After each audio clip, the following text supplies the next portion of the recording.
All right, we are back on the Andre Duke Show. I got Richie joining me momentarily. He'll be here in about 5 to 10 minutes. So there is that. We got all kinds of things going on in the college football world.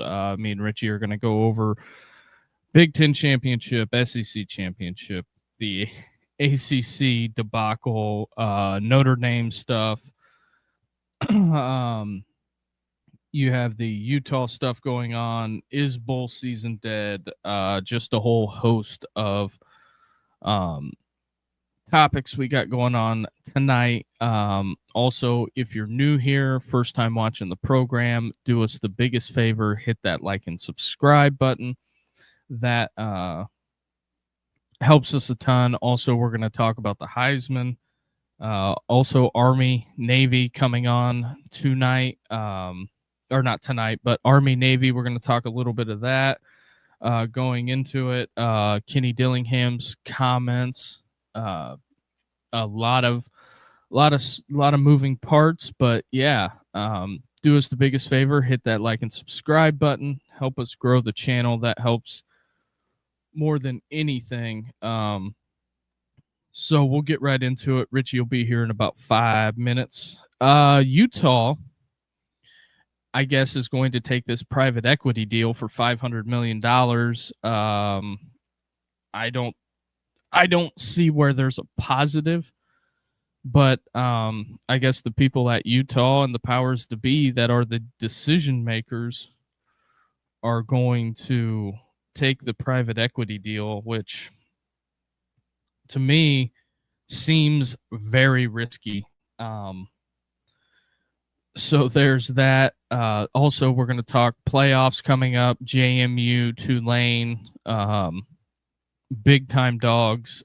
We've already seen Tulane, Ole Miss. So there is that. A lot of things moving.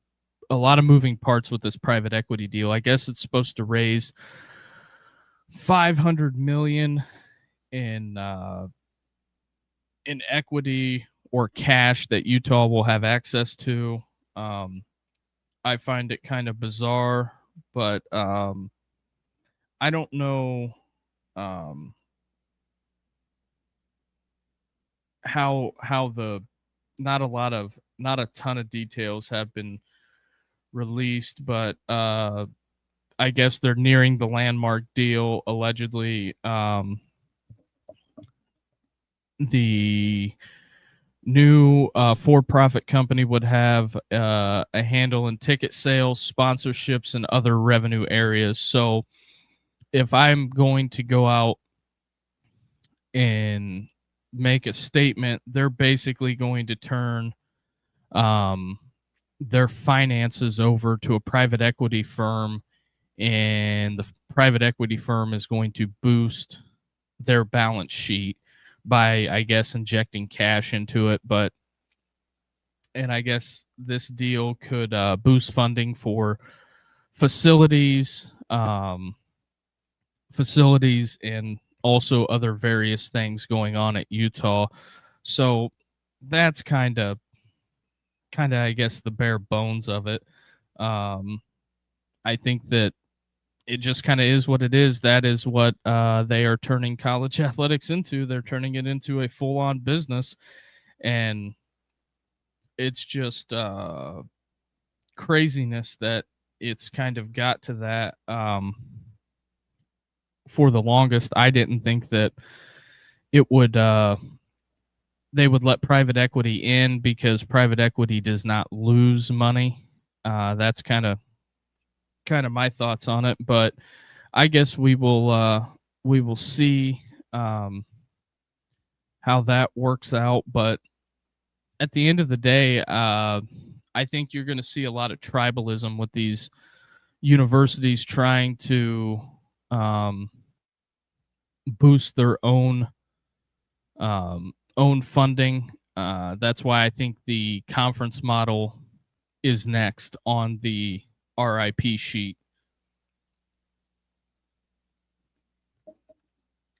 When it comes down to it, I think that really, when you look at it, you're going to see a massive shift if more universities go to this. And also the other side of the coin, the all SEC team got released. Diego Pavia, some of the notables, him and Eli Sowers, Trey Zune. So those are some of the guys that kind of stuck out to me that made all SEC.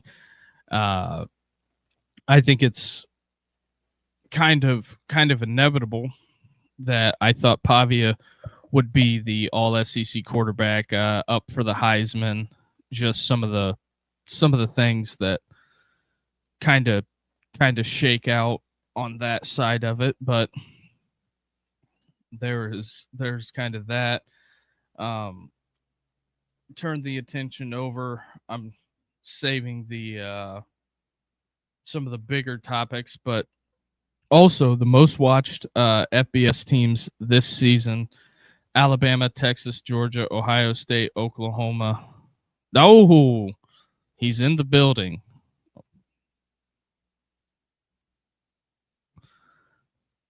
Fresh from Canton at the Hall of Fame. You ready to roll, Rich? Richard, what's going on? What's up, Duke? Just running over a myriad of topics here, but I guess we'll dive into the sheet that I have prepared. We'll rip the Band-Aid off now. Big Ten Championship. What a game. I guess I did send a text to the group chat. Is Indiana a good team now? I think they are. I think the Hoosiers earned it. They won it. Is what it is. One of the things I was going to ask you about is, do you by chance know how many people tuned into the Big Ten championship game? I know I did see a graphic somewhere where it was one of three of Big Fox's big games of the year. Yeah, so it beat the Ohio State Texas game. It was 18.3 million people tuned in to watch the Hoosiers topple the Buckeyes. Yeah. Most watched Big Ten game ever, they are saying. Oh yeah. Yeah, one versus two, it never happened. Yeah. I think we got to let it sink in. The Indiana Hoosiers are the number one team in the nation at the moment. So yep. It is what it is. In my opinion, we'll jump to the Heisman real quick. I don't see how you don't give it to Mendoza at this point. You'd be foolish not to. It's either going to be him or Pavia. I think for all intents and purposes, Julian Sand lost the Heisman at the Big Ten championship. Yeah. I think that's fair. Yeah. Oh yeah, definitely fair. Definitely fair. Now, if Ohio State would have won it, could you still give it to him? I think Pavia wins it if Ohio State wins the Big Ten. Yeah. So I would say Fernando Mendoza, book it, Heisman, unless Pavia wins it just off a popularity vote. But I don't think that. He's beat the number one team in the country on a neutral site. He's beat the number 5 team in the country on the road with wins at Penn State. Also, let's not forget, I know Penn State did fire James Franklin. That's going swimmingly. Their propagandists are out in full force in Penn State. I hate to try to topple on Matt Campbell, but he is starting behind the 8 ball. Way behind the 8 ball. It's gonna this year. I will look to see Penn State going 5-7. And I think they're going to be out for blood in Happy Valley. So yeah, there's that. Some other coaching stuff. The SEC championship game, Alabama doesn't get it done. We're eating a little crow on that. I look at it as Alabama lost that game. They didn't play very well. No Jam Miller. Georgia is rolling right now, especially on offense. Gunnar Stockton, I thought, made the plays to win the game. And plus, especially the special teams miscue, block punt. Alabama just kind of looking anemic on offense. I know that's going to upset some folks, but it's just kind of what it is. Alabama didn't get the job done, and they roll into the playoffs, and they got to go to Norman now, where Oklahoma went into Bryant-Denny and beat them. They beat them back-to-back years, dude. So, I mean, that would be Alabama last year put 3 points. I mean, last year, but the last two matches, Alabama struggled. They cannot get over the hump. They can't get over the Boomer Sooners, man. Yeah. So, I guess could it be a trifecta in 20? Was it 11 days? Yeah. Alabama's looking at possibly one of the tougher sides of the. I would say the tougher side of the bracket, because if they win, they got to go play Indiana in the Orange Bowl or whatever. Right. Yeah. So I look at that, and I think even if you beat Oklahoma, then you come into the buzzsaw that is rolling is Indiana. So just coming off the biggest win in program history, Indiana comes out 13-0. So that's just bizarre to say as I say it. Yeah, I mean, historically, it's been a very weak program. But I thought, there's always that what if Indiana beats Ohio State? And I mean, and this is like leading up to the game. I'm like thinking all week, if Indiana beats Ohio State, they got to be a unanimous number one pick, or not number one seed. So, go ahead. No, go ahead. With that win, Texas A&M takes over the longest winning streak over a single program with 24. Indiana snapped a 30-game losing streak. And then we got a comment here. Says the Big 12 commissioner said the ACC saved Notre Dame during COVID. Wasn't aware Indy needs saving. Also, who gives a flying shit about the Big 12, what the Big 12 commissioner says? We're going to talk about that. I guess we can rip that Band-Aid off. We'll start with the ACC championship game. Rich, Duke, 7-5 Duke. Well, 8-5 Duke is the ACC champion. I think we have to be real here. We've talked about this in the past leading up to it. The ACC is on life support. The Big 12 is on life support. Whether they want to admit that or not, you are going to get that's not good. But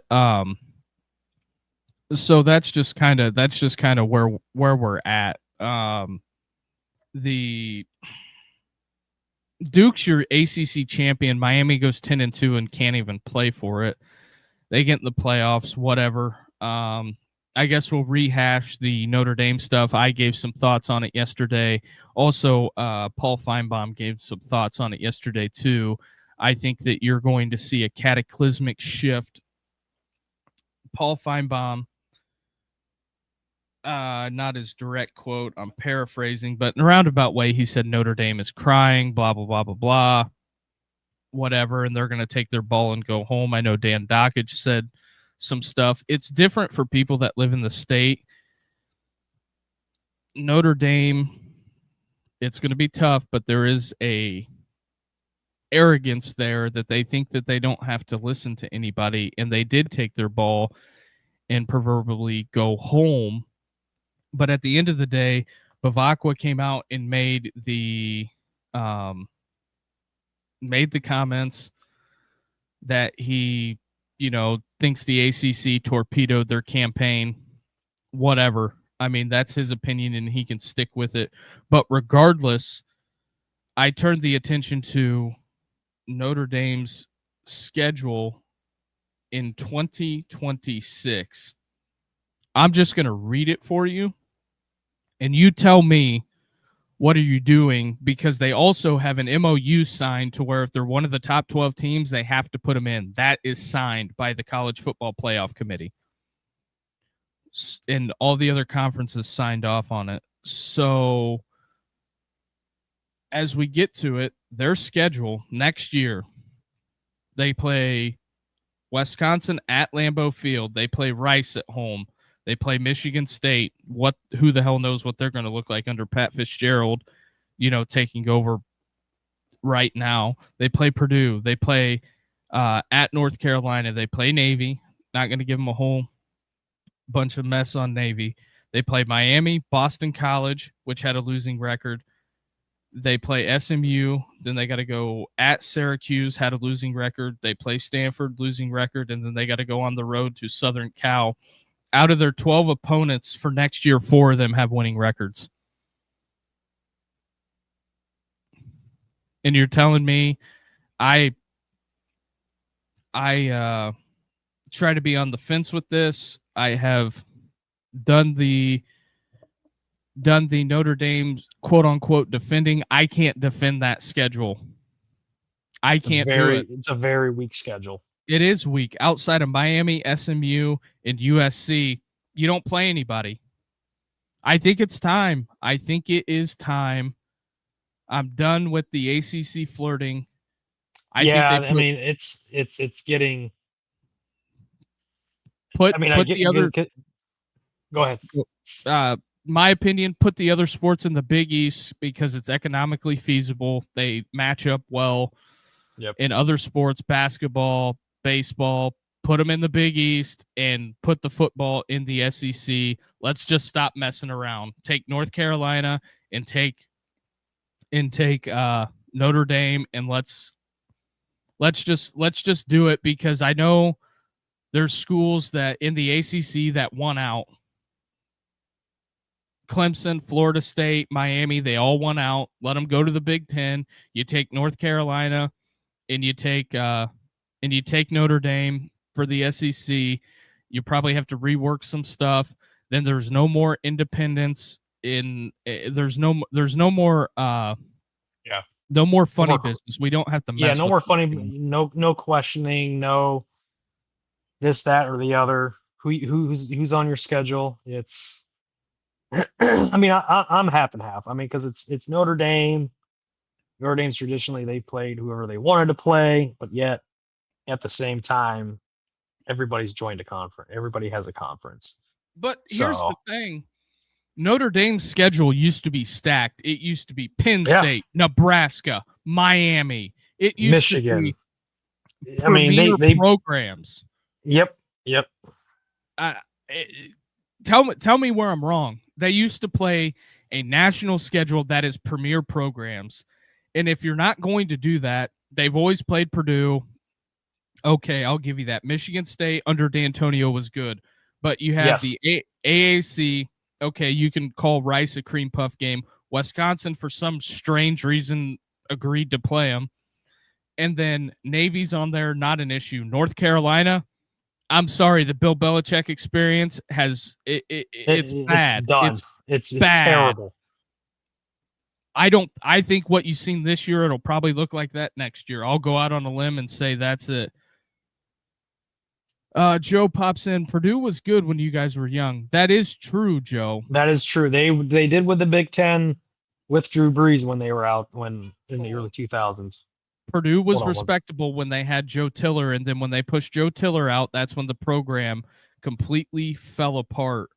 But Boston College under Bill O'Brien, maybe Syracuse will be better. SMU should be better. They have the resources, and I get it. They always play Stanford in. The University of Spoiled Children has been pretty much a corpse, even though they won 9 games. But that's where I'm at. And then also, you sent me the graphic today. bookmakers are making Marcus Freeman the favorite to be the Giants' next head coach. I couldn't imagine Marcus Freeman being the head coach of the football Giants. I just can't wrap my head around that one. I don't see it. I don't see it. It's just I don't know where that goes. I don't think Marcus. I think that's a lot of agent floating to get a raise. Yeah. Because I would say he's pissed because he probably thought he was getting a pretty sizable bonus on the making it to the CFP. Doesn't happen. But that's what it is. Notre Dame not getting in. I think we can put that to bed. On the show, we're just going to put it to bed because they didn't get in. Whether you want to blame the CFP committee, whether you want to blame the schedule, whether Bavacqua wants to go around telling everybody that wants to get in front of every camera that says we deserve to be in. Well, at the end of the day, a held extra point in a 3-point loss at Miami, 4 points. I get it, Joe. You're upset, but 4 points kept you out of the CFP. And I think that's the standard going forward. And that's not even addressing the Tulane JMU stuff, which I think that is a fart in the wind, in my opinion. They have two teams that are supposed to be the best 12 teams in the country. That one is a 16-point underdog, and the other one is a 20.5 underdog. Yeah, 21. Yeah, that's what I saw too. I saw yesterday. I thought it was like 21.5. Well, you're probably right. It's 20.5. I think if I'm the TV people, I don't know what do you do with that. Could you imagine Notre Dame going to Ole Miss, the biggest game in Mississippi history, or Vanderbilt? That would have been a legendary matchup. Something. I mean, because I've never seen Notre Dame play Ole Miss. I've been alive almost 40 years. I've never seen it. Exactly. That was what, in my opinion, was supposed to get the best 12 teams in the country to get the best matchups. And for anybody that wants to push back on this, it's a TV product. That's what it is now. You might as well, you have people like Vince McMahon pulling the strings on this. I couldn't imagine Vanderbilt going Dan Lanning leading up to this, Dan Lanning in the media versus Diego Pavia. Come on, that is clickbait. That is making everybody's job easier. It gives you something to talk about. Yes. But the majority of the country couldn't tell you who JMU's coach was. The reason they know what JMU is because Signetti, well, where'd that guy come from? He came out of nowhere. No, he was just winning a bunch of damn games at JMU, which they continue to do under Bob Chesney. That's going to be the head coach at UCLA. So we'll see where that shakes out. But I guess addressing the schedule part of it, I am over talking the Notre Dame stuff, and I think that's where we put it to bed. And we don't need to dig it up like the university did to Newt Rockne to bury him on campus. Still one of the more bizarre things the university's done. So moving on with the opt-outs, I believe Iowa State has opt-out. Joe here real quick. I implore all Indy fans not to watch ESPN for any playoff games. I wouldn't watch the national championship unless it's UGA, Indiana, the only type of Skycast I don't have to hear Herb Street and that other a-hole. Joe's not wrong. He's not wrong. Joe is not wrong on the Skycast. I watched. What was the last game that they did a Skycast on? The SEC championship. That's what I watched it on. I watched it on something. I forget which game it was. I was like, God, this is way better than watching on the broadcast because I can't. One, you can't see the angles of how things are developing. Two, Joe's right. You don't have to hear Herb Street and Fowler just banter back and forth about stupid shit. So you're right, Joe. Thumbs up to you. I'm going to probably be watching Skycast from here on out the rest of the way. So, you have that also on the list. Army versus Navy coming up this weekend. America's game. Let's go midship. Army. I'm going Army. I'm rolling with the Navy, man. I'm going Rolling. Army. My cousins are in the special forces, so they went to West Point. So I'm going Army. Totally understandable. I guess we'll rip this Band-Aid off while we got it rolling. Bowl season, should they just scrap the entire concept and get rid of it? Get rid of it. Get rid of it. You're going to see more and more teams opt out, dude. They're trying to fill the bowl roster. I haven't even looked at all the bowl games, but I'll see if I can get that pulled up. We got Army Navy this week, and then bowl season. There was a graphic that had all the bowls on there. Let me see if I can get that. But the bowls, you have the Buckle Up LA Bowl, Boise State, Washington. I mean, I could read you the entire bowl list, and it's just like nobody wants to do this anymore. I think bowl season's dead, and they should just get rid of it.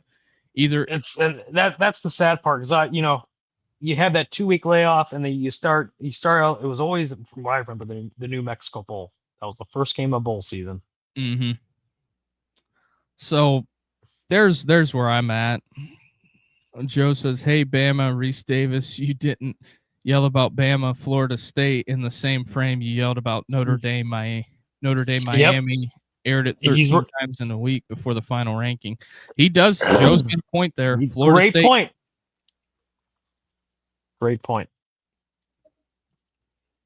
So, yeah, that is interesting. But piggybacking off the bowl season, Kenny Dillingham gave an interview. I love to give the person who did the interview. They didn't put themselves in it, so I don't know who it is. But his comments were, Kenny Dillingham's comments were, "We've created a mess, and now we have to deal with it." And one of the things that stuck out to me, what Dillingham said is that everything else is going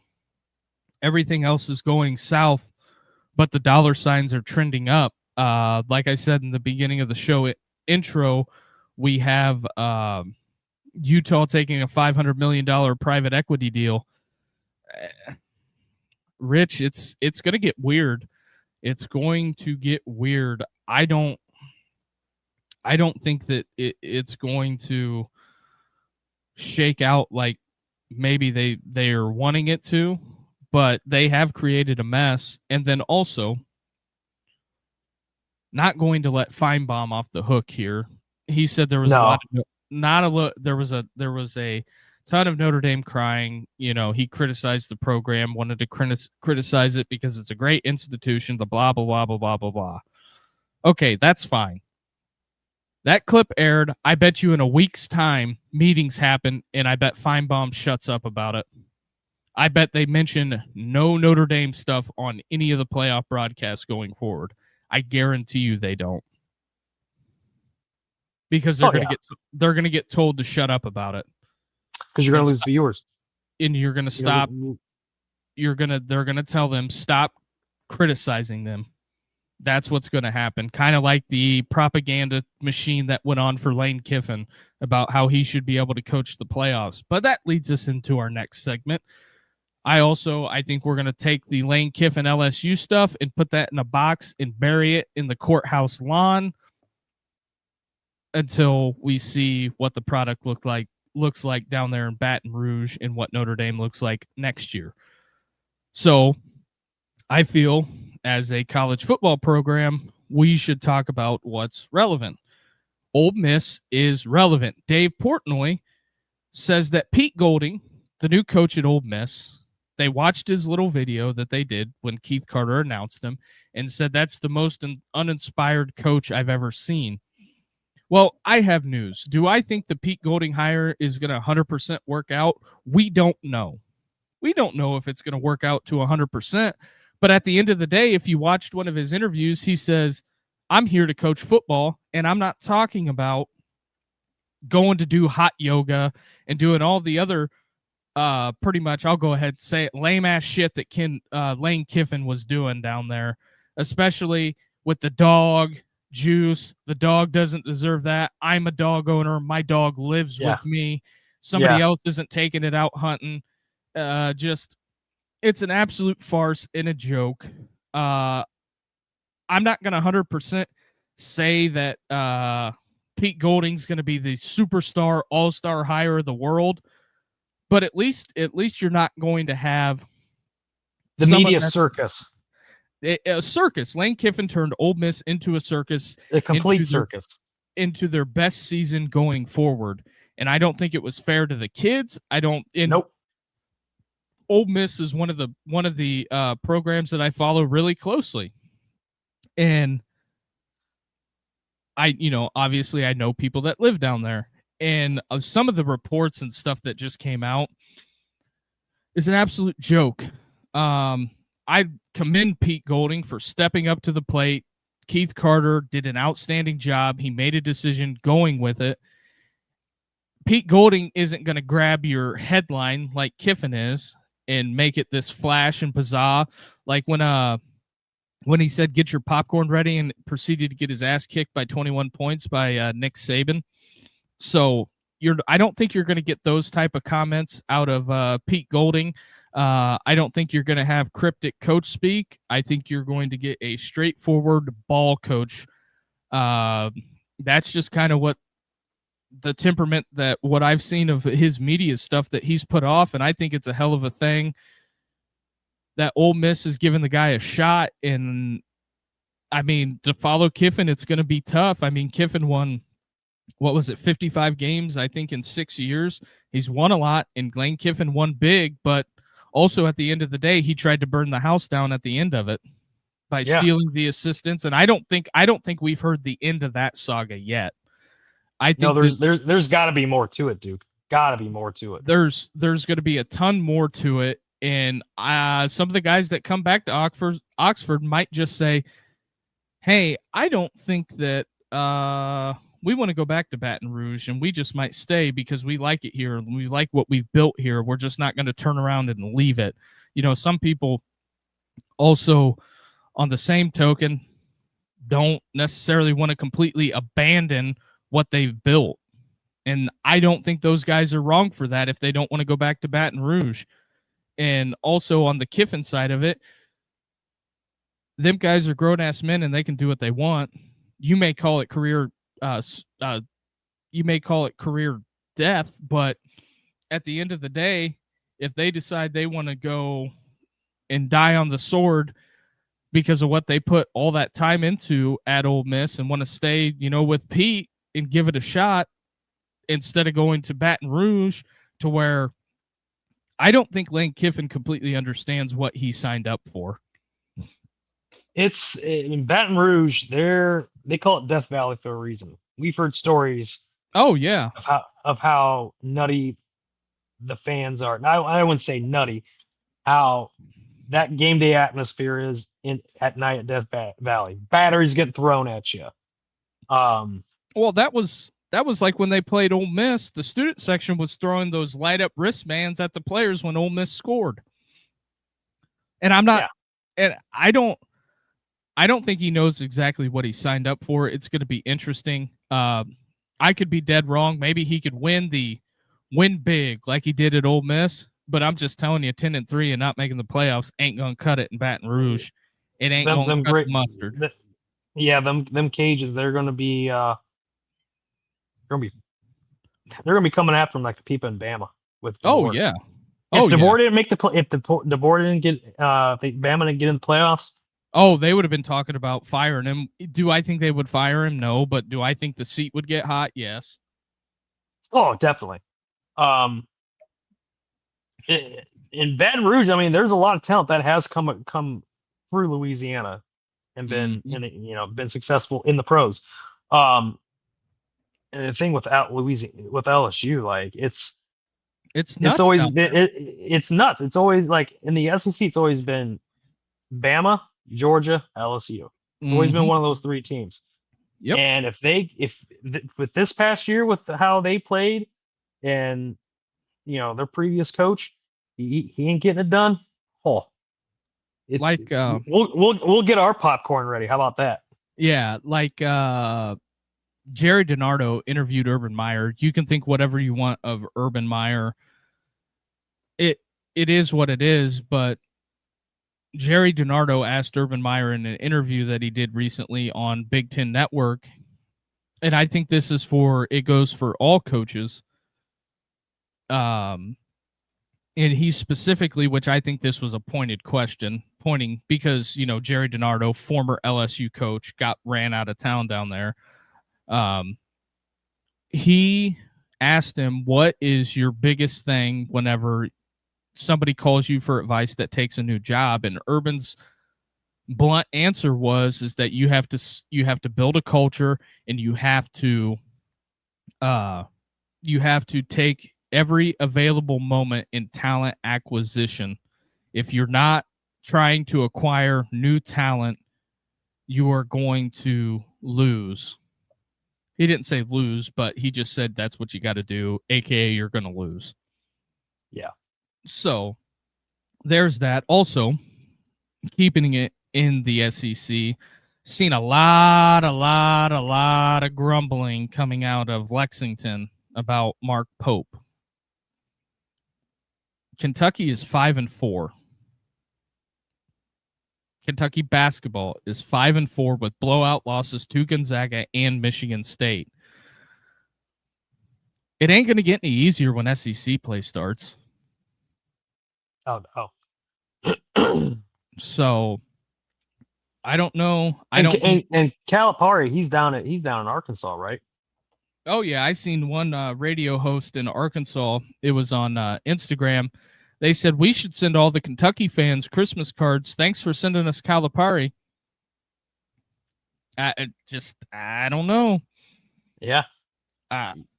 You want one natty there? Yes, only one. Only one. So that's that. So I guess I could do a little self-promotion here. We're coming up on the almost 40 minutes in. Appreciate everybody watching. If you can do us the biggest favor, hit that like and subscribe button. That helps us grow the show. We appreciate all you guys that tune in every night, that come and want to hang and kick it. Joe, my buddy Scott, everybody like that. And I guess we will hit the college football playoff games, and then we'll get everybody out of here. Kicking it off on Friday night, December 19th, Alabama, Oklahoma. What do you got on that? Alabama is a 1.5 point favorite. Over under is 40.5 as it sits right now. Rich, who you got? Give me Boomer Sooner. Also, the ESPN matchup predictor has Alabama at 50.9% winning, Oklahoma 49.1%. So I would say this is probably going to be the game of the weekend. I would say so. Say so, dude. So there is that. Tickets as low as $251 to get in. Jeez. So there is that. Oklahoma riding a 4-game winning streak. Didn't have to play in the SEC championship game. Alabama did. They're rested. So we'll see. Because I think the key to winning this damn thing, winning the whole damn thing in the college football playoff, is having the week off before the playoff starts. Not playing the conference championship game and then having the week off. But we'll see. All 4 teams last year that had a bye lost. So keep that in mind. So after that, on Friday night, I'm writing our picks down. Hold on. Get this. We're both taking OU. So there's that in documenting this. So we'll revisit it. So then we turn our attention to Saturday. December 20th. Yeah. College Station. College Station, Kyle Field. Also, Brandon Walker thinks Texas A&M is a bunch of frauds because they played the bottom 7 SEC schools and won all those games. And then when they played a top-tier team in Texas, you can think of Texas of however you want. They lost on the road. But Miami is a 3.5-point dog. Who do you like here, A&M or Miami? Man, dude, for me, that's a toss-up. Because Miami's defense is good. Reuben Bain Jr., that dude's he's literally top 5 draft pick. Mark Fletcher, great tailback, very physical runner, runs downhill with a full head of steam. I don't know, man. Give me Gig'em. Give me Gig'em. I am there too. I think A&M is too good up front offensively. I think they're going to pound Miami. Even though Miami has great edge rushers, but also I think it comes into the fact that Marcel Reed can take off out of the backfield. And Carson Beck can't throw for shit. I think it's going to be tough. A&M has been leaky in the pass game, but when I look back at the quarterbacks that they have played, Miami hasn't been really tested since they played on the road against SMU, because that was the 3-week span where they lost 2 out of 3. And they kind of struggled with Florida State. I mean, they killed South Florida. They beat Notre Dame. They beat Florida. So, I mean, Florida was kind of a corpse by then. So, we're both rolling A&M. Then we'll go to 3:30 on Saturday. Tulane and the Ole Miss Rebels. Ole Miss 17.5-point favorites. Who you liking? Pete Golding's debut. Yeah, I'm rooting for Pete Golding. You know, the whole media circus that went on with Ole Miss and Kiffin. I'm cheering for those kids down there because they got left in the dark by their coach, who is an egotistical maniac, who's all about me. I'm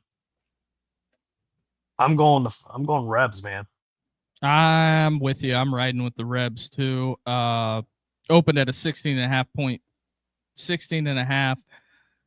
I think it would be better if we were seeing Notre Dame there. Not that I'm trying to rehash that, but right. Mm-hmm. That's just me.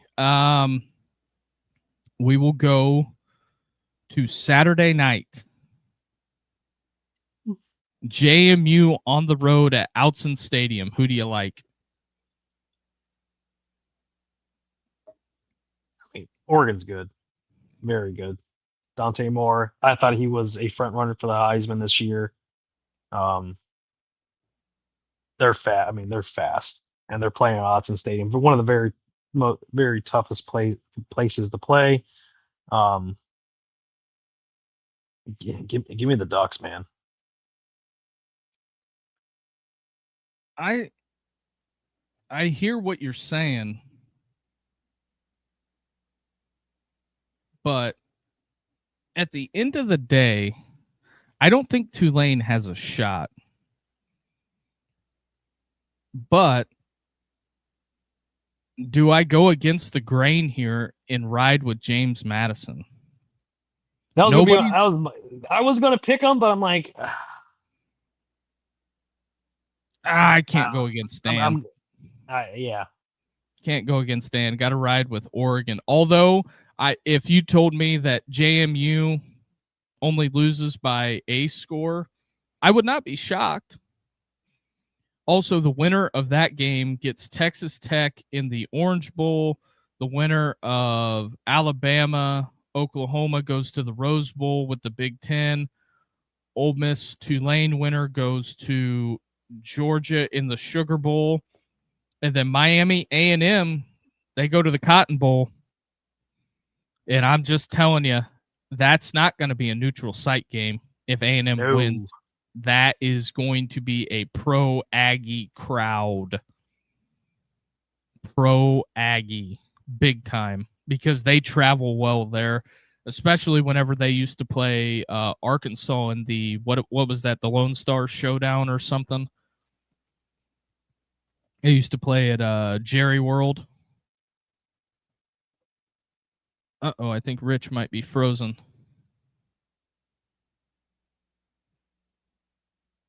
But those are the first round. You all right, Rich? Yeah, I'm good. Yeah, I don't know. My shit was spinning. I don't know what was going on. Yeah, it's all good, man. But yeah, so that's the first round. We're pretty much chalk all the way across, taking A&M, Oklahoma, Ole Miss, and Oregon. Although I wouldn't be shocked if Alabama wins. That's my caveat. Yeah, I'm still sticking to Boomer Sooner. So, there's that. And also for the 5 picks, we're split on Army Navy. So I think that's going to be an interesting game. It's always great every year. Is there any notable bowl games that you're interested in? I'm trying to find one that's interesting. The Bad Boy Mowers Bowl, the Pinstripe Bowl,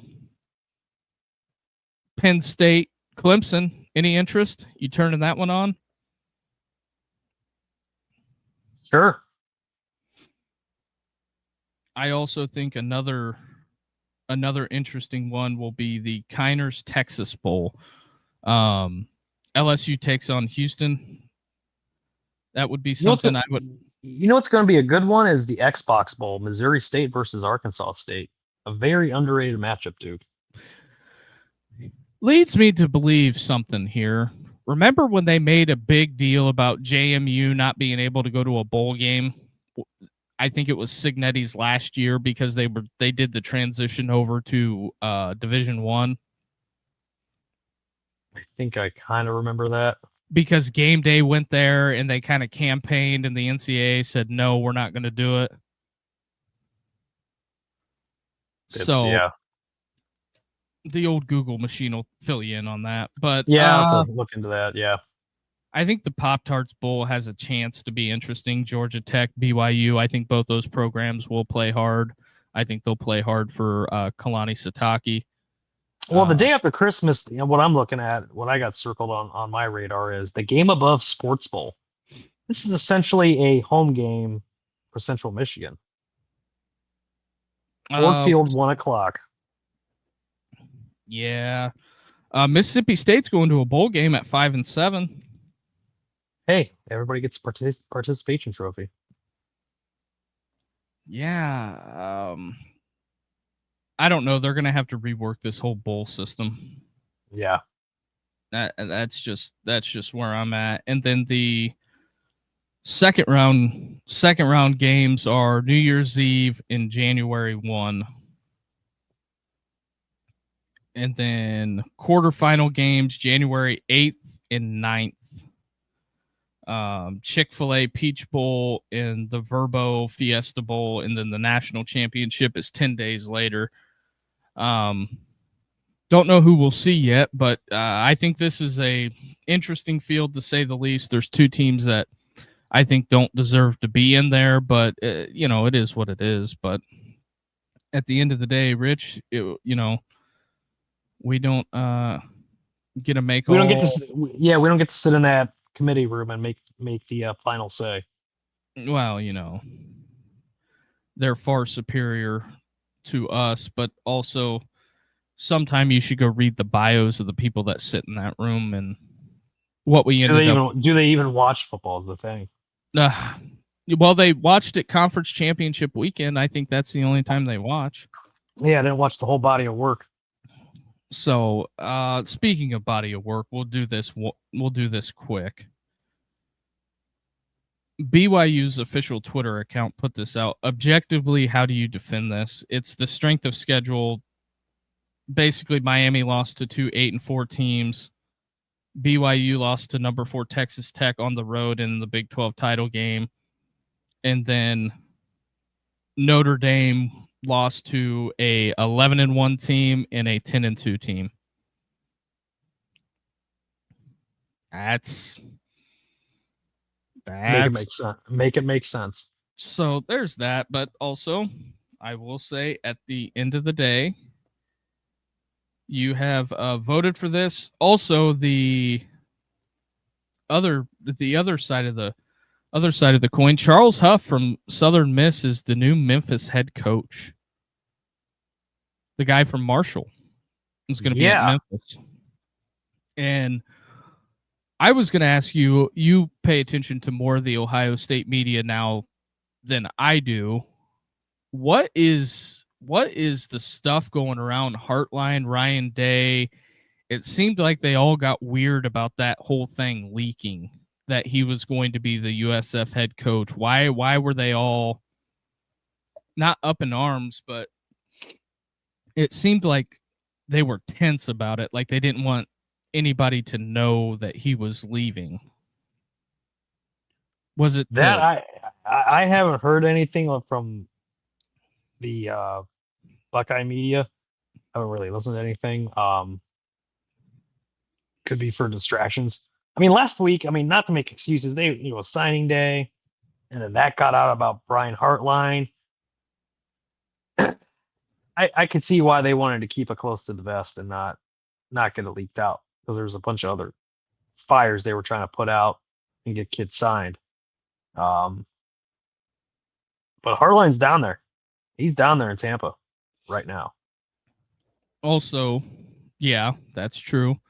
Also, on a funnier note, there's a guy with a mugshot. It says, Alabama man arrested for attacking neighbor with a shovel after neighbor told him that Busch Light tastes like water. That guy's justified.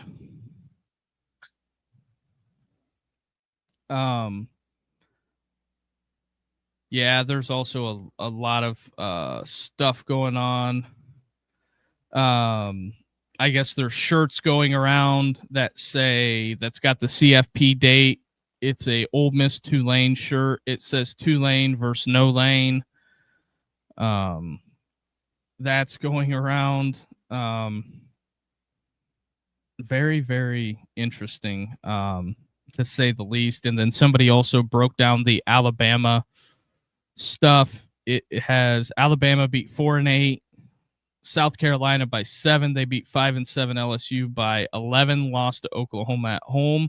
Beat 5-7 Georgia by 7, Auburn. Sorry, 5-7 Auburn by 7, and then lost to Georgia by 21. They have not beaten a current top 25 team in 63 days. You're going to put them in over 2 other teams. A 3-loss team.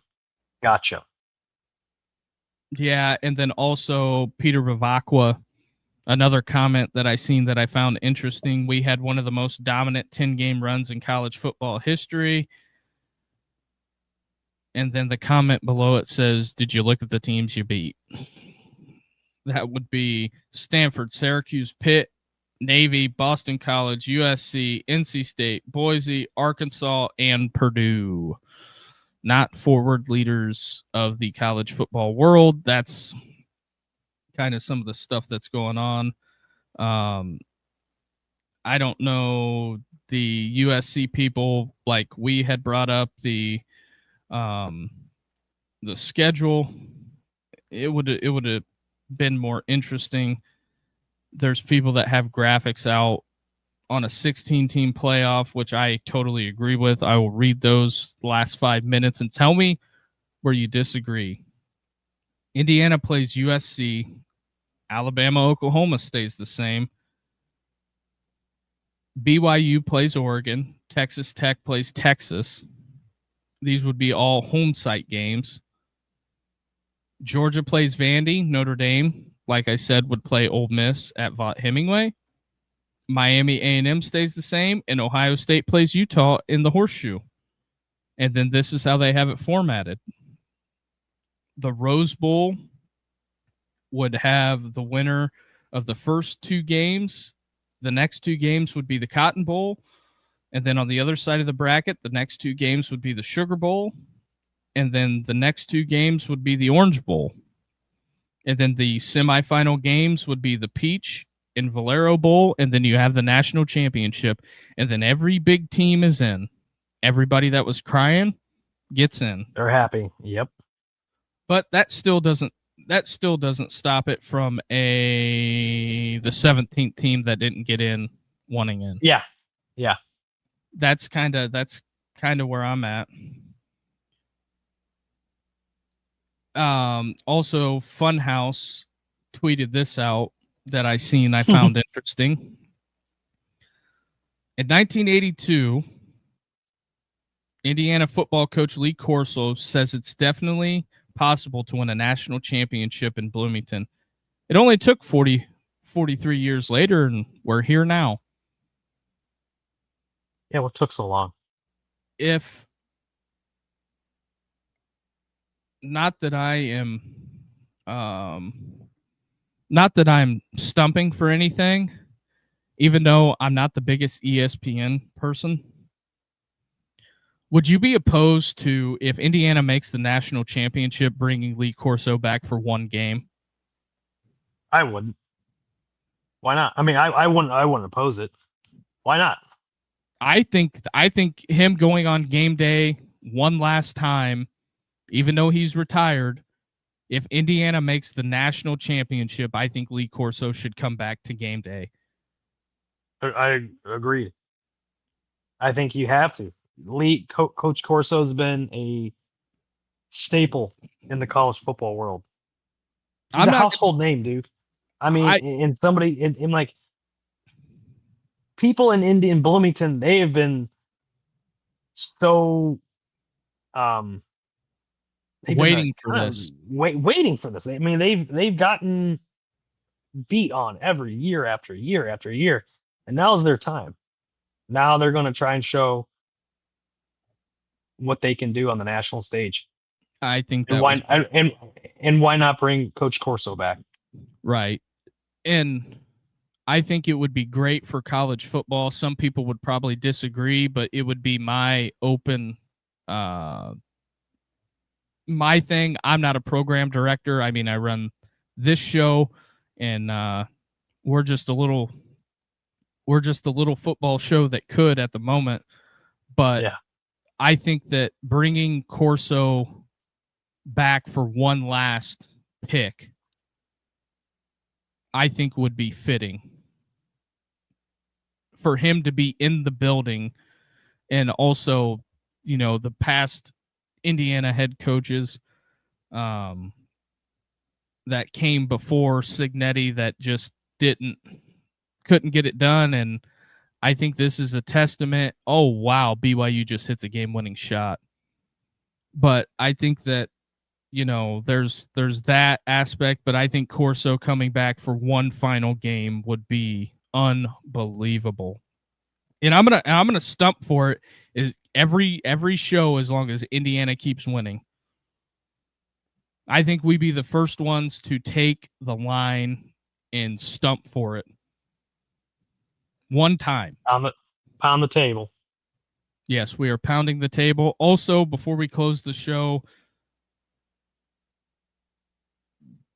how mad would Duke's Mayo be if you were the coach that said, I'm not getting mayonnaise dumped on me? How mad? Yeah. I'd make my AD do it. Yeah, I would. I wouldn't do it. I know they give a lot of money and put on the bowl game, but I wouldn't do it. No way. Not a chance. No. Just. Yeah, I'm not. Yeah, it's a little weird. Yeah, so we got that.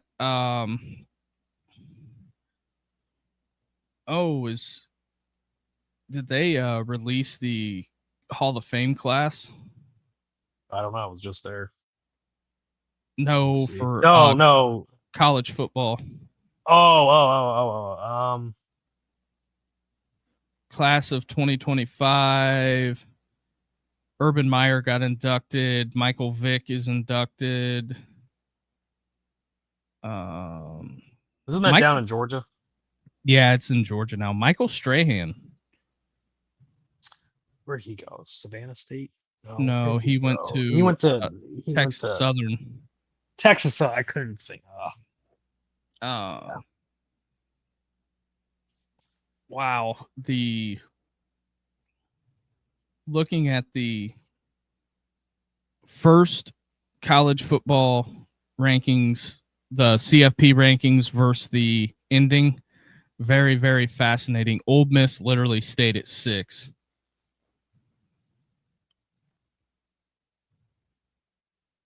The bottom 4 racket teams completely changed. So there's that. Rich, you got anything else that you would like to stump for other than Lee Corso being on game day if Indiana makes it to the Natty? No, I don't have anything else. All right. Well, we'll get out of here. Rich will be back Thursday. Probably going to bite the bullet and run a call-in show. I don't know how that's going to go tomorrow, but I guess we'll see. So there's that. Appreciate everybody tuning in. Make sure you hit that like and subscribe button. Also, turn on the bell notifications, and we will see you back here tomorrow. Rich will see you Thursday, and we'll talk to everybody later. Have a good night. Have a great night, everybody.